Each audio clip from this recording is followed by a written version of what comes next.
Halo, selamat datang di YR Channel. Kali ini kita tidak akan membahas alur film drama Crash Course in Romance, namun sedikit lebih spesifik yakni tentang siapa sebenarnya Ji Dong-hye dan alasan kenapa dia menjadi seorang serial killer atau pembunuh berantai. Dan apa sih hubungan Dong-hye dengan Choi Chi-yeol sebenarnya? Para penikmat drama Crash Course in Romance yang sudah menonton episode ke-12 pasti akan sedikit terkejut karena Ji Dong-hye tiba-tiba muncul sebagai seorang serial killer atau pembunuh berantai yang selalu membunuh korbannya dengan menembakkan bola besi. Pasti di antara kalian ada yang mengira bahwa pelaku dari pembunuhan itu adalah Lee Hui-jae, kakak dari Sun Jae, yang di awal-awal episode selalu ada di lokasi kejadian saat terjadi pembunuhan. Bahkan Detektif Song dan Detektif Bai menangkap Hui Jae karena wajahnya tertangkap kamera pengawas berada 그 di 차량 waktu dan 블랙박스에 tempat 찍힌 yang 그놈 sama 있잖아요. saat kematian 검정 Il-sang. 후드티 앞모습이 잡혔어요. 그래? Tapi tuduhan Hui Jae sebagai tersangka sebenarnya dapat dipatahkan di episode 이거 ke-6 saat 아까까지만 해도 Hui Jae 없었죠. memberi makan kucing walau hampir tertangkap Detektif Bai. Dan juga di episode 11 saat dia kedapatan ke dokter hewan untuk memeriksakan kucing liar yang akhirnya kucing tersebut mati. Dari sana sudah terlihat bahwa Hui Jae hanyalah seorang pencinta kucing. Tidak ada alasan buat dia untuk membunuh seseorang dan dia hanya berada di waktu dan tempat yang salah. Ditambah lagi di akhir episode ke-12 dia menyebut dirinya adalah saksi kunci kematian Il-sang. So, mari kita bahas sosok Ji Dong-hye dalam drama ini dengan sedikit terperinci. Dalam drama Crash Course in Romance, Ji Dong-hye digambarkan sebagai orang yang baik, bersikap dingin, jarang bicara, dan dia adalah manajer sekaligus asisten dari Choi Chi-yeol. Dia sangat setia pada Choi Chi-yeol dan selalu membantu Choi Chi-yeol dalam hal apapun. Namun, di beberapa scene, dia terkesan overprotective dan seolah-olah ada ikatan batin antara Dong-hye dan Chi-yeol. Dan jika saya bandingkan dengan beberapa artikel yang saya baca mengenai karakteristik seorang serial killer atau pembunuh berantai, ciri-ciri itu semua ada di dalam diri Ji Dong-hye. Yang pertama, dia tidak tertebak. Dia bisa berubah secara dramatis dari orang yang baik menjadi bersikap dingin secara tiba-tiba. Yang kedua, pembunuh berantai biasanya seorang yang manipulatif, seperti menjadi pribadi yang baik dan disukai orang lain demi tujuan tertentu. Oleh karena itu, terkadang dia mampu bersosialisasi dengan baik. 사장님 덕분이잖아요. 혜인은 좋겠어요. 유능한 이모도서. Dan pembunuh berantai biasanya mempunyai trauma di masa kecil yang sangat buruk.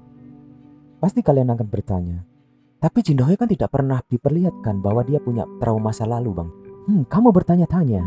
Baik, kita akan langsung membahas siapa Dong-hye yang sebenarnya dan alasan apa dia melakukan pembunuhan itu. Dari awal episodenya, sosok Ji Dong-hye sama sekali tidak diketahui backgroundnya. Bahkan Chi-yeol sendiri tidak tahu rumahnya walau sering bersama. 아유 됐어. Jati diri Dong-hye yang sebenarnya baru terkuak di episode ke-12 ini, di mana ada seorang temannya sempat mengenali Ji Dong-hye saat mengantar Chi Cheol untuk photoshoot. Dia memanggil namanya dengan Jong Seon-hyun, walau Dong-hye sendiri mengelak hal itu.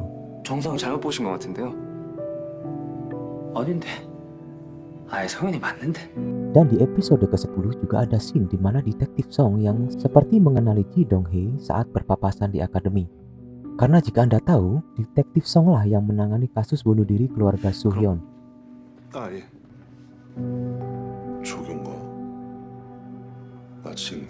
Hal-hal itulah yang menguatkan dugaan bahwa dialah adik dari Jeong Soo-hyun, anak didik Cheol di SMP yang bunuh diri akibat kelakuan ibunya yang memberikan bocoran soal ujian. Dan adik Soo-hyun sendiri dianggap terlibat dalam kematian ibunya, walau akhirnya divonis bebas. 겨우 엄마가 투신을 했는데 그때 옆에 있던 수연이 동생을 존속살해로 몰아서 구속했어. 다행히 무죄 받고 풀려나긴 했지만. Kenapa saya simpulkan bahwa Ji Dong-hye adalah Jeong Seon-hyun? Ya simpel aja, karena mereka memiliki nama keluarga yang sama, yakni Jeong. Jadi, apa alasan sebenarnya Ji Dong-hye atau sebut saja Jong Seon-hyun ini melakukan pembunuhan? Yang pertama, Ji Dong-hye atau Jong Seon-hyun sangat terobsesi dengan Chi-yeol. Hal itu nampak jelas di episode ke-12 di mana dia menempelkan banyak foto Chi-yeol di dinding kamarnya. Dan di episode ke-6 saat dia masih kecil, dia nampak sangat kagum dengan sosok Chio yang sering diceritakan oleh kakaknya sendiri. Yang kedua, Ji Dong-hye atau sebut saja Jong Seon-hyun adalah orang yang overprotective. Dia tak ingin terjadi hal buruk pada Chio. Hal ini bisa dilihat dalam 2 kasus pembunuhan, baik itu Yong-min dan Il-sang. Keduanya sangat membenci Chio. Hal ini bisa dilihat di episode keempat saat Yong-min yang dikeluarkan Chio dari kelas intensif akan melaporkan Chio ke ibunya. Dan di malam itu juga akhirnya dia tewas. Dan kematian Il-sang pun sama. Jika kalian sadar, di episode ke-8, Chiol sendiri yang bercerita kepada Ji Dong-hye bahwa Il-sang yang ada di balik akun Chiol payah itu. Dan di episode itu pun Il-sang tewas.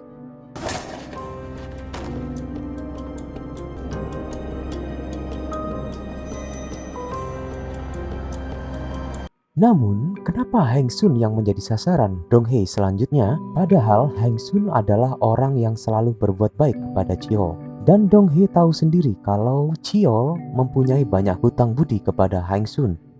Untuk hal ini, jawabannya hanya satu, yakni Ji Dong-hye atau Jong Seon-hyun tidak mau Chiol melupakan kejadian kakaknya Soo-hyun. Karena sejak bersama Hang Sun, hidup Chiol berubah. Dia bisa melupakan hal-hal buruk yang pernah dialaminya. 요새 그 여학생 꿈도 잘 안 꾸시나 봐요. 그러네. 신기하네. Well, gimana menurut kalian? Apakah kesimpulan yang saya buat sesuai dengan yang kalian pikirkan? Kalau tidak, tulis alasan kalian di kolom komentar. So, jangan lupa untuk like dan subscribe dan share ke teman kalian jika kalian suka. Bye-bye.